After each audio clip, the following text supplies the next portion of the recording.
안녕하십니까. 매의 눈으로 세상 흐름을 읽어드리는 Y타임 정세 분석의 추국일입니다. 오늘은 중요한 정세를 함께 분석해 보겠습니다. 18일 현지 시간이고요. 한국 시간으로는 19일입니다. 미국의 알래스카에서 바이든 정부 들어가지고 처음으로 미국과 중국이 만남을 가졌는데 처음부터 아예 상대방에 대한 거센 공격으로 난타전을 벌였습니다. 그래서 이번 회담의 의미가 무엇인지 의심을 갖게 만들었죠. 미국 측에서는 토니 블링컨 국무장관 그리고 제이크 설리번 백악관 국가안보보좌관이 참석을 했고 중국 쪽에서는 양제스 공산당 외교 담당 정치국원 그리고 왕이 중국 외교 담당 국무위원 겸 외교부장이 회담에 나섰습니다. 이 알래스카 회담에서 외교의 프로토콜은 아예 전혀 지켜지지 않았고 통상적으로 공개 발언에서 주고받던 덕담도 자취를 감췄습니다. 회담 시작부터 불꽃이 튀는 신경전이 펼쳐지니까 이를 지켜보던 기자들마저도 당황할 정도로 분위기는 험악했습니다. 원래 회담 모두 발언은 1인당 각 2분씩 하기로 시작을 했습니다. 먼저 발언을 시작한 블링컨 장관은 2분 27초간을 했는데요. 이런 말을 했습니다. 우리는 신장, 홍콩, 대만, 미국에 대한 사이버 공격, 우리 동맹에 대한 경제적 강압을 포함한 중국 행동에 대해 우리의 깊은 우려를 논의할 것이라 그러면서 이런 행동들은 세계의 안정을 유지하는 규범에 기반한 질서를 위협한다라고 말을 했습니다. 시작과 동시에 중국이 가장 민감해하는 문제를 건드린 것이고요. 사실상 이 회담의 임하는 미국의 자세를 공표한 셈입니다. 이어서 설리반 국가안보보좌관도 2분 17초간의 발언을 했는데요. 이렇습니다. 중국이 경제적 군사적 강압으로 기본적 가치를 공격하고 있다 그러면서 미국은 항상 우리 친구들을 옹호할 것이라고 그랬습니다. 그러자 중국 측이 양제츠가 격앙된 어투로 발언을 하기 시작했습니다. 양제츠는 우선 대만, 홍콩, 신장은 모두 중국 영토의 불가분한 부분이고 중국은 미국의 내정 간섭을 결단코 반대한다고 했습니다. 양제츠는 이어서 중국은 평화, 발전, 공평, 정의, 민주, 자유의 전 인류 공동 가치를 주장해왔다 그러면서 걸핏하며 무력을 사용해 세계 정세를 요동치게 만드는 미국과 다르다 그러면서 미국을 비난했습니다. 그러면서 세계의 대부분은 미국의 말이 국제 여론이라고 인정하지 않는다라는 말도 했습니다. 양제츠는 또 지난해 미국 내 인종차별 반대 시위를 거론하면서 미국의 인권이 최저 수준에 있고 흑인들이 학살당하고 있다 그러면서 미국 국내 인권에 문제가 많은데 자국 일이나 잘 관리하라고 했습니다. 그야말로 감정이 다분히 섞인 발언을 원고도 보지 않고 아주 감정 섞인 그런 말을 한 거죠. 이 양제츠가 얼마나 기분이 상했는지는 그가 우리가 당신네들 너무 좋게 생각했다. 당신들이 기본적인 외교 외절을 지킬 것이라고 생각했다 한 말에서도 드러납니다. 그것도 양제츠가 이 눈썹을 찌푸린 채 삿대질을 하는 것 같이 연신 이렇게 오른손을 흔들어대면서 말한 겁니다. 이건 외교 결례를 넘어서 아예 미국 측을 무시하는 태도였습니다. 이렇게 미국을 향해서 외교적 결례를 했다고 따지는 양제츠의 입에서는 정작 어떤 말이 나왔느냐? 중국 측, 미국 측 이런 외교 용어를 쓰지 않고 우리들, 당신네들 이런 구어가 튀어나왔습니다. 자, 이런 식의 양제츠의 발언은 무려 16분 14초간이나 이어졌습니다. 원래 2분 하기로 한 약속을 완전히 무시해버린 거죠. 그리고 이어진 왕이 외교부장도 4분 9초 동안 발언했습니다. 왕이는 우리가 출발하기 직전 미국이 새로운 대중국 제재를 발표했다 그러면서 손님을 환영하는 방식이 이래서는 안 된다라 그러면서 미국 쪽에 화살을 날렸습니다. 회담 전날인 17일에 미국이 홍콩 문제와 관련해 가지고 중국 인사 24명에 대해서 추가 제재를 발표한 것을 지적한 겁니다. 더 본격적인 충돌은 바로 그 다음부터였습니다. 양제츠의 발언이 끝나면 이제 기자들이 물러나고 비공개로 원래 진행하기로 했기 때문에 기자들이 이제 나가려고 하니까 미국의 블링컨 장관이 기자들 향해서 잠깐 기다리라 이렇게 말하면서 이 양제츠와 왕의 발언에 대해서 반격하는 발언을 하기 시작했습니다. 그는 길게 중국 쪽이 말을 했으니까 우리도 말하겠다 그러면서 국무장관으로 거의 100개국의 카운터파트와 얘기했다. 그러면서 당신들 정부 하는 행동들에 대해서도 깊은 우려를 듣고 있다라고 했습니다. 블링컨은 급기야 이 바이든 대통령과 시진핑 주석이 양국의 최고 지도자에 오르기 전에 만났던 일화까지 꺼내들었습니다. 바이든은 그때 미국의 반대에서 패를 거는 것은 좋은 선택이 아니라고 말했다고 한 다음에 이 말은 지금도 사실이다. 이렇게 못 박으면서 중국 쪽을 압박을 했습니다. 미국 쪽의 발언 뒤에 기자들이 나가려고 그러니까 이번엔 또 양체츠가 영어로 기다리라, wait 그러면서 말을 이어갔습니다. 미국이 먼저 기본 예절을 지키지 않았다고 주장한 겁니다. 언론이 보는 앞에서 공방전이 벌어지면서 이 모두 발언이 원래 2분씩 4명이니까 8분이 돼야 되는데 1시간 넘게 이어진 겁니다. 사실 중국이 이렇게 모두 발언해서 상대방을 기선제압하려고 하는 행태는 어제 오늘의 일이 아닙니다. 중국은 언론에 공개되는 모두 발언 기회를 이용해 가지고 분위기를 휘어잡고 자국민들을 향한 메시지도 동시에 던지는 수법을 자주 써왔습니다. 한국도 몇 번 당한 적이 있습니다. 미국은 중국의 이런 수법을 이미 간파하고 오히려 더 강하게 맞받아친 겁니다. 중국 측이 미국 측의 기선을 제압하려다가 오히려 호되게 당했다고 보는 것이 좋을 것입니다. 이런 양측의 냉랭한 분위기는 장외 공방전으로도 이어졌습니다. 미국 국무부는 별도의 입장을 내고 강력하게 중국을 비난했습니다.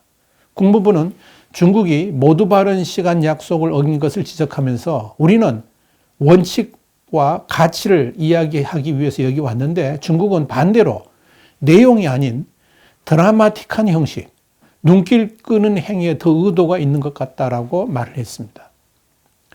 여기에 대해서 또 자오리젠 중국 외교부 대변인도 화약 냄새가 가득했다 그러면서 미국이 모두 발언 시간을 크게 초과했다라고 주장했습니다. 그러나 이건 이미 말씀드린 것 같이 사실과 완전히 다른 주장인데 이걸 호도한 거죠.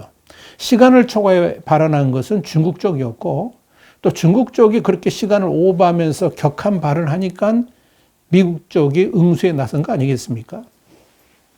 자, 여러분 이번 미중 고위급 회담이 날씨도 추운 알래스카의 앵커리지에서 열린 배경에 대해서 일부 언론들은 미국과 중국의 중간점이어서 비교적 중립적 위치라는 점이 장소 선정의 배경이 되었다고 말하고 있습니다. 그러나 이건 사실과 다릅니다. 앵커리지는 미국 땅이 아닙니까? 또한 이번 회담에 양제스와 왕이가 동시에 알래스카까지 간 것도 이건 미국 쪽의 요청에 따른 점이라는 점을 강조하고 있습니다.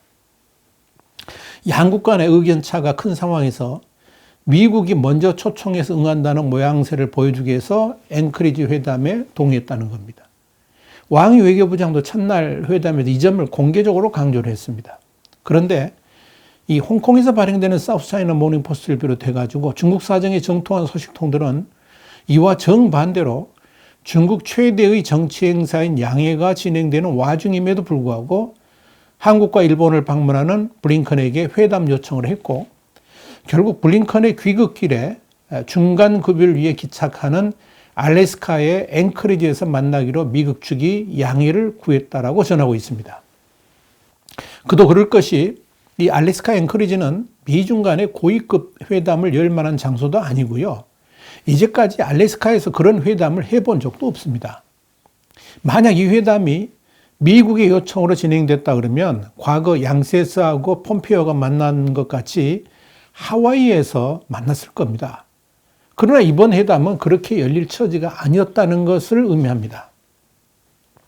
여기에 대해서 자유아시아 방송 그러니까 RFA도 중국이 미국 측 요청이라고 말하면서 교묘하게 포장하지만 사실상 중국이 수동적이고 곤란한 상황에 빠져 있다는 것을 반영한다라고 비꼬았습니다. 워싱턴 싱크탱크 허드슨 연구소의 아시아 태평양 안보실장인 패트릭 크로닌 박사도 워싱턴보다는 중국 측이 만나기를 바라는 마음이 더 다급하다 이렇게 말을 했습니다.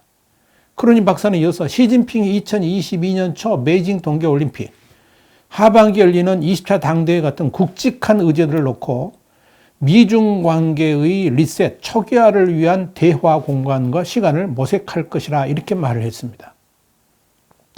한편 이 양제츠와 왕이 두 사람이 동시에 이 알래스카로 오게 된 것은 미국 측의 요구인 것을 알려졌습니다. 이는 중국이 미국의 고위 관료들을 각각 만나는 상황을 악용하지 못하게 하려는 미국 측의 의도였다는 겁니다.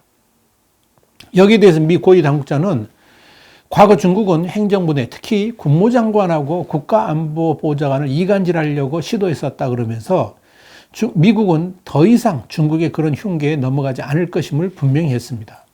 그럼에도 중국 관영 매체들은 고위급인 양제스 정치국원과 왕이 부장이 추운 앵커리지까지 가서 미국 측을 만났다 그러면서 성의를 표시했다는 점 매우 강조하는 보도를 내놓고 있습니다.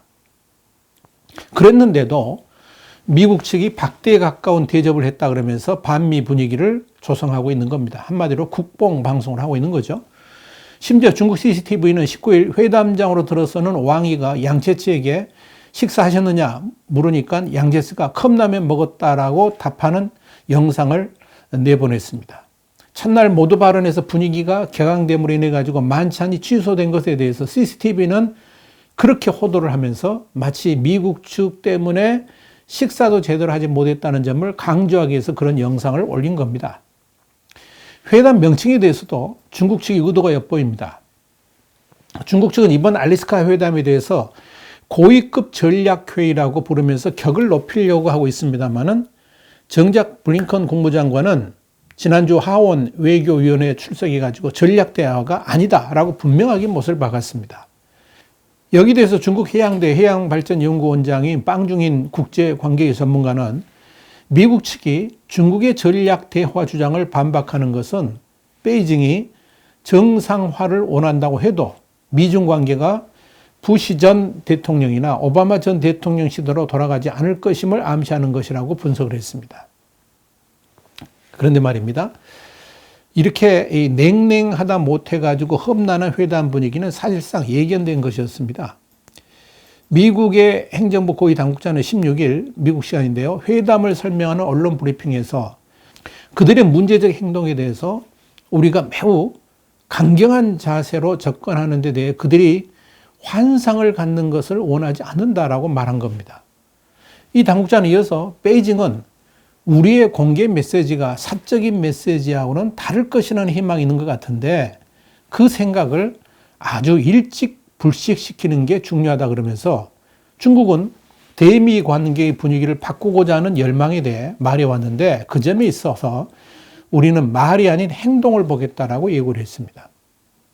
지난 10일에도 젠사키 백악관 대변인은 알래스카 앵커리지에 열리는 미중 고위급 회담 의제를 묻는 취재진의 질문에 대해서 이렇게 답을 했습니다. 중국 지도부 행동에 대해 우려되는 문제들을 주저하지 않고 제기하겠다. 이렇게 말한 겁니다. 또 12일에도 제이크 설리번 백악관 국가안보보좌관은 기자회견에서 미중 고위급 회담과 관련해 가지고 1단계 무역 합의는 주요 의제가 되지 않을 것이라 이렇게 밝혔습니다. 그러면서 미국이 전략적 차원에서 어떻게 나아갈지, 미국의 근본적 이익과 가치가 무엇인지, 중국의 행보에서 뭘 우려하는지 분명하게 전달하는 것이 회담의 목적이라 이렇게 설명을 했습니다. 뿐만 아니라 이 블링컨 장관하고 로이드 오스틴 국방장관이 일본과 한국을 차례로 방문하면서 이미 대중국 정책 문제를 공개적으로 설파한 적이 있었기 때문에 이번 회담은 당연히 미국이 중국에게 요구할 것 다 하고 여기에 대한 중국 쪽의 의견을 듣고자 하는 의도였음이 명백해집니다. 자, 그렇다면 정말 이제 핵심적인 내용이 바로 이건데요. 공개회담은 그렇다 치고 비공개회담에서 중국은 무슨 카드를 미국에 제시했을까요? 여러분, 지금 중국은 아주 다급합니다. 올해 공산당 창건 100주년을 맞는 데다가 내년에는 베이징 올림픽도 있고 시진핑이 3년임이 걸린 당대회도 열립니다. 시진핑으로서는 내년 당대회까지가 절체절명의 시기라는 의미입니다. 자, 그런 관점에서 이번 알래스카 회담이 긴급하게 열린 배경을 짚어볼 필요가 있습니다. 사실 이 블링컨 장관은 취임 이후에 아직까지 왕이 외교부장하고 전화통화도 하지 않았습니다. 철저하게 외면한 겁니다. 중국으로서는 몸이 달아오를 수밖에 없습니다. 미국과의 근본적인 문제가 해결되지 아니하면 시진핑의 3년인도 흔들릴 수밖에 없기 때문에 그런 거죠. 미국 입장에서도 이미 쿼드 정상회의, 또 바이든 대통령의 외국 정상들 간의 통화, 그리고 블링컨 오스틴 양 장관의 한국과 일본 방문에서 이미 미국의 핵심 외교 방침으로서 천명해왔던 대중국 정책을 강력하게 밀고 나가야 될 입장입니다. 그러니까 결코 물러설 수가 없는 상황이죠. 자, 그럼에도 미국과 중국 양국은 비공개 회담에서 깊이 있는 논의들이 진행된 것으로 알려졌습니다. 18일, 한국 시간으로는 19일인데 그날 오후와 저녁에 두 차례 회의를 했고 또 19일에도 오전 한 차례 또 회의를 했죠. 그래서 전부 세 차례 깊은 대화를 나눴는데요. 자, 중요한 것은 그렇다면 이 비공개 회의에서 중국은 미국에 어떤 카드를 제시했는가 하는 겁니다. 이미 언론에서 거론되는 것 같이 기후변화라든지 코로나 팬데믹 같은 내용들은 이미 대언론 공표용이니까 이건 진짜 핵심은 아니라는 거죠. 이런 분위기를 뉴욕타임스는 미국 측 당국자들 인용해가지고 취재진의 퇴장 후에 분위기가 가라앉아 계획보다 오래 실질적 대화가 이루어졌다라고 전했습니다. 자, 핵심이 뭐냐? 바로 이겁니다. 중국이 레드라인으로 선정했던 신장 위구르, 티벳, 홍콩, 대만 문제에서 미국이 현재의 상황을 그대로 유지하겠다는 약속을 해준다면 중국도 그 외의 문제에서 적극 협력하겠다는 겁니다.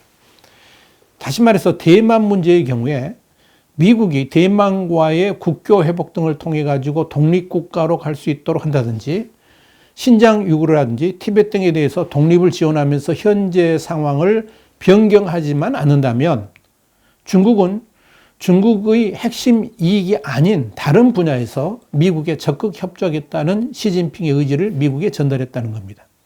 그중 하나가 바로 북한 문제일 수도 있습니다.